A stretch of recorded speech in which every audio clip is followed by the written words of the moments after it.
Have you noticed a shift to the new earth? What did Jesus mean by two men will be in a field, one will be taken, one will not? This is Ryan Talks. By the end of this video, you will know what new earth is, fifth density is, what you should do to prepare to get to it.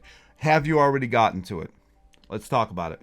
So, one of the most confusing Bible verses, and I'm paraphrasing, and there's actually more into the verse that than I have here, but two men will be in a field, one will be taken, one will not. And I think we are seeing that I know we're seeing that, I know we're seeing that in the current earth plane.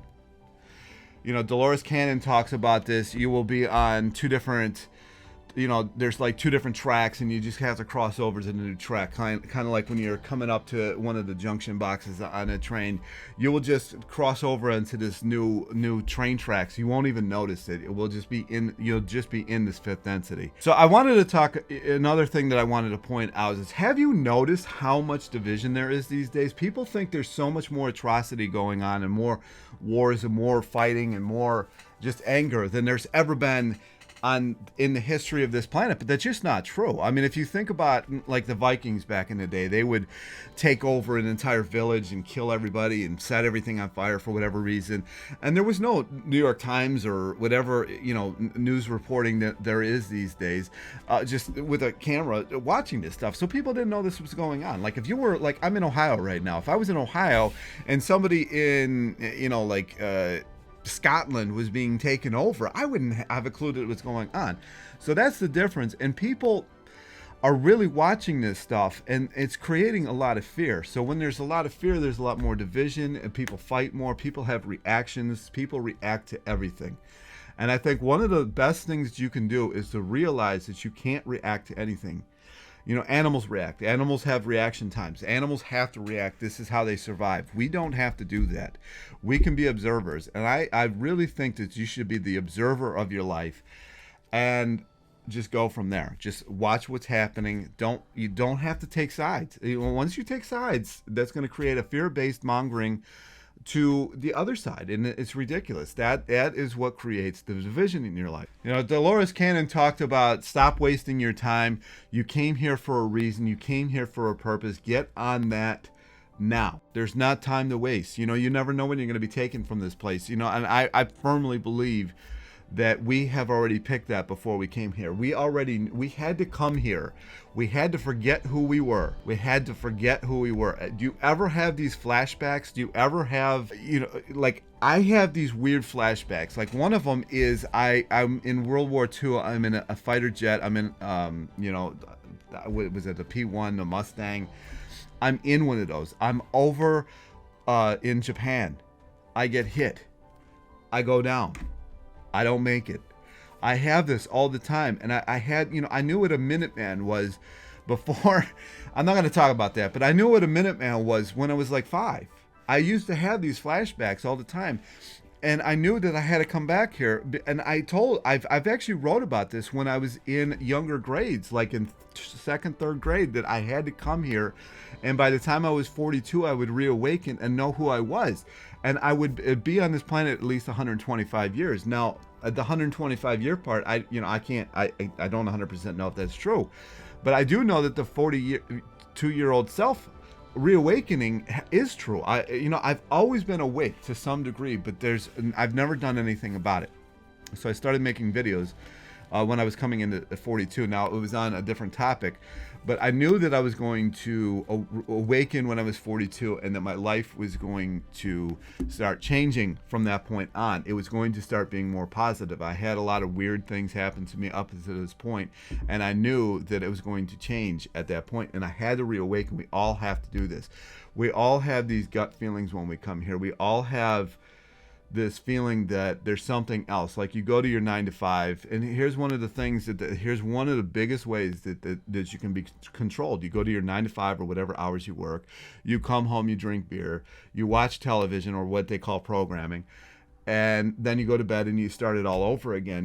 When you first were with your wife, you guys were probably going at it every night, right? Every night. And then even that grows apart. Even that spiritual relationship that you have with your wife is gone. So you don't have that anymore. You come home, you argue, and and then you go complain about, like a television, or the whatever. I was going to say the Indians or the Browns because I'm in Cleveland, lost yesterday. This occupies your entire day.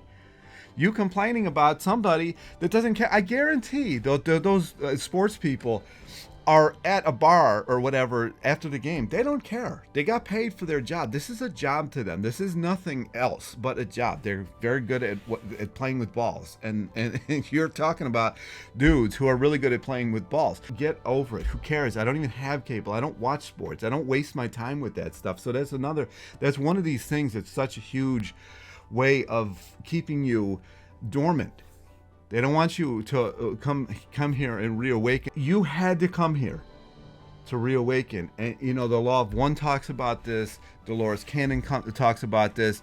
Like, we're living out this play. And depending on, in my mind, depending on how your energy level, your attraction level, your ability to attract things, that's who comes into your play. They'll come into it it's like a literal play. They'll come into it for a short amount of time, and then they leave. Or some of them, I'll come in the entire time. Like my best friend came into my play in 1986 when I was 6 years old. He's still there. But I've had plenty of people who came in, all over in that time frame. Some people are only there for a day. They come into your life for a day. I actually just this week had somebody that we stopped talking back in May come back into the play of my life, and I came back into hers. And it's just is how it is, So this, you have to realize that based on where you came here for a reason, all of us did. You have to reawaken, and depending on if you do or not, is who you're going to have in your life. You can only attract the people in your life who are at the same wavelength as you. And if you're at a lower end, that's who you're going to attract. And you're always going to live in that. And you're always going to live in poverty. You're always going to live in that strife. It just is how it is. But it doesn't have to be that way. People act like there's scarcity in the world. The only scarcity that there is the scarcity that fear created. Jesus talks about this all the time. This is in the Old Testament. This is in the New Testament. This is no secret. Fear will keep you in a low energy. And when you stay in a low energy, you're going to have all the things that accompany low energy. One of the things that I wanted to talk about is something that happened to me back in the day. This kind of reminds me of a shift to fifth density. So there was a Toys R Us just a couple blocks up from where I grew up. And we went to this Toys R Us. And my mom had my sister, she was young, and she put her in a cart, and they went off into the Toys R Us. And for whatever reason, I just stood there. I didn't follow her. And as I stood there, it was like this expansion happened. Like it's like things got bigger. You ever see somebody, or if you're a photographer, you have this like wide angle on a camera, or you can even see it on phones these days, or cameras these days, whatever you're using. That happened. I had this expansion, like I moved into something else. It wasn't any worse than it was or any better than it was. It was just what it was. And I remember it felt like I was there for years. I'm like, what am I going to do? Like, how am I going to get out of this? And then my dad walks in, and I'm like, oh, that's why I stood here. But it was the weirdest thing. It was just absolutely weirdest thing. And I envision this fifth density is like Dolores Cannon says, we're just on a track, and we're just headed towards, we're in the same direction. We're going in the same direction. But we change train tracks, and that's it. We don't see each other again. That's how I envision this happening. I think one of the most important parts of this, though, is forgiveness. The law of one talks about this. If you don't have forgiveness, you're never going to get out of this lower density.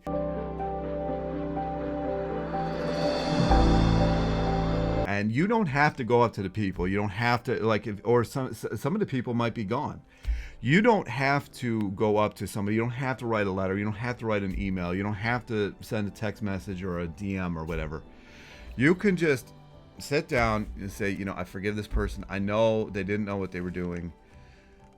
Or you can talk to their spirit. You can talk to anything. You can just say, you can just do it in prayer. Like, look, or meditation. I forgive this person. I know they didn't know what they were doing. I mean, it has to be very just simple. And the more of this you do, the better off you're going to be. And I think one of the reasons that I don't look my age is because I've always done this. I don't really hold grudges. You know, we all have prejudice. I can't say that, you know, I'm impervious, but I don't hold on to this stuff. And I think that's the main reason that I don't look as my age. You know, everybody thinks I look like 30. I had somebody tell me I look like I'm 24. I'm like, that's a little bit much. But that's something that you really, really should look into. And one of the things that I'm going to close off with, and this is going to be the closing, is years ago, back in 2004, I was really into meditating, and I didn't like to meditate in any kind of light. So I would go into this closet. It was a pretty big closet. At that time, I was trying to meditate and observe myself as I was floating out of myself, and see if I could observe the ceiling and then the roof, and then try to observe the house, and get into the atmosphere, and then get into outer space. And I managed it.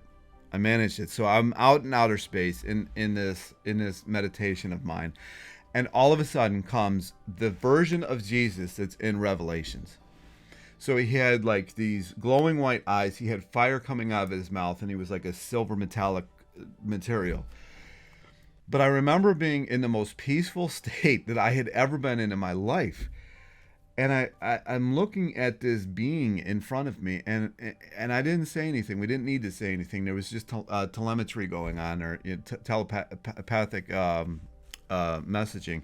And he just said one thing to me: "Are on this planet, but you're not of this planet." And I remember just really understanding what just happened. But I also felt like, you know, if you these like near-death experience people who talk about like they didn't want to leave this energy. I didn't want to leave.